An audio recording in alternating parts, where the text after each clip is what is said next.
What's up, guys? This is a video showing you guys how to reset and reboot an iPad 1, 2, 3 or mini. So what you're going to want to do is power on. As you can see, it's on right now. So hold the power button in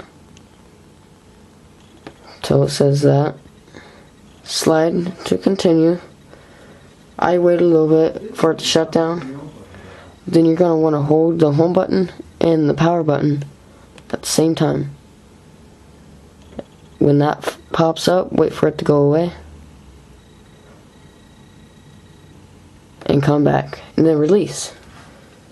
And that's how you do it. That's the full reboot.